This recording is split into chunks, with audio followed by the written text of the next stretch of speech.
Bonsoir Thierry. J'ai une mauvaise nouvelle pour vous, on va parler football.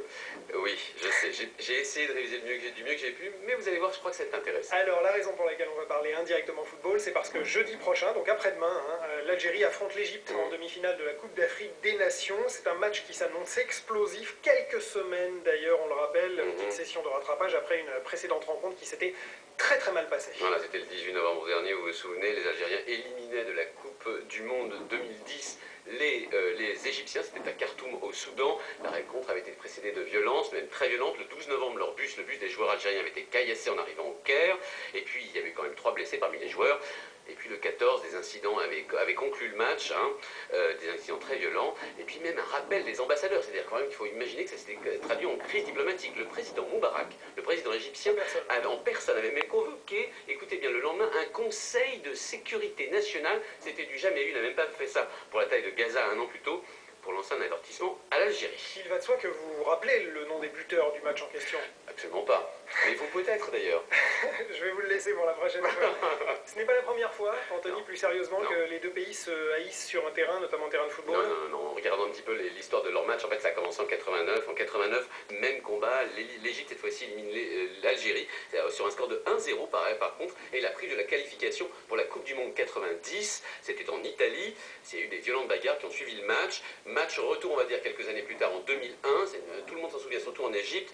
Pareil, éliminatoire de la Coupe du Monde 2002. Corée-Japon, ça se passait en Corée et au Japon. L'Égypte à Annaba, c'est-à-dire en Algérie, se fait éliminer. En fait, le bus des joueurs égyptiens, l'Égypte jouant à Annaba, se fait caillasser d'abord dans un premier temps, bombarder de toutes sortes de projectiles. Et puis comme la qualification de l'Égypte, vous savez, se jouait sur un match Namibie-Sénégal, je ne sais pas si je suis clair, et bien les Algériens, dans le match, ont hurlé le nom du Sénégal pendant tout le match. Effectivement, c'est le Sénégal qui a été qualifié. L'Égypte, évidemment, depuis, on veut beaucoup à l'Algérie. Et la raison de l'éclairage que Courrier International porte sur cette rencontre ce soir, c'est qu'évidemment, ce n'est pas une rivalité uniquement footballistique. Et non, c'est une bonne vieille rivalité politique et économique. C'est ça qui est intéressant dans cette histoire. Vous savez, l'Égypte a toujours peur de perdre son leadership sur le monde arabo-musulman.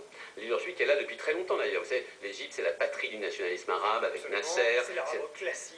Exactement, voilà. Le Fusha, c'est la première puissance démographique du pays, des Arabes. Vous savez, c'est qu'un Arabe sur 4 est égyptien, 85 millions d'habitants, c'est énorme. C'est aussi qu'on a les privilégiés des États-Unis, on le sait, dans la région, avec l'Arabie Saoudite bien entendu, mais pour d'autres raisons, l'allié politique stratégique des États-Unis. Et puis c'est un géant culturel et religieux. Culturel, tout le monde connaît le cinéma arabe. Religieux, tout le monde connaît l'université d'Al-Azhar. Le cinéma égyptien, effectivement, très très connu. L'Algérie, lui, dispute quand même son leadership à cette Égypte. Et oui, parce qu'aussi étonnant que ça puisse paraître, le PIB, c'est-à-dire la richesse produite par l'Algérie, est supérieure au PIB d'un pays comme l'Égypte. Oui, le pétrole et le gaz. Je rappelle quand même que l'Algérie, c'est 35 millions d'habitants. L'Égypte, c'est 85. Vous vous rendez compte, un pays comme l'Algérie produit plus d'argent, quelque chose comme 175 milliards de dollars par an, que l'Égypte elle-même. Donc effectivement, il y a un problème de leadership, d'autant qu'en plus, ce qui rend l'Égypte, a priori, incontournable politiquement, c'est aussi sa faiblesse. Là, être allié avec les États-Unis dans le coin, ça fait pas joli. Surtout quand on a signé un traité de paix avec Israël. Et puis l'économie égyptienne est chancelante. Puis rappelons tout de même que le capitaine Hosni Moubarak a 82 ans, ça fait beaucoup de points de faiblesse. Or, la place est à prendre depuis plusieurs années, d'autant que le régime égyptien est un petit peu contesté. L'Algérie est candidate, d'autres pays aussi.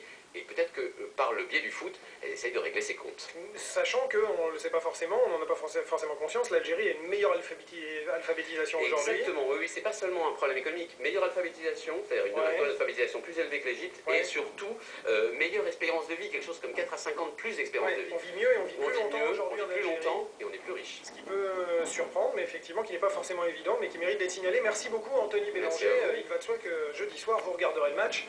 Avec passion. Avec passion. Je compte sur vous. D'ailleurs, parce que je serai là. Et avec moi. Mais enfin, je serai peut-être sur le plateau de fond et je regarde l'horaire du match. Ça va peut-être pas convenir. Il est 22h52. Restez bien calés sur iTélé. Dans un instant, nous ouvrons votre longue édition de 23h dans laquelle nous reviendrons sur la présence de Martine Aubry aux 20h.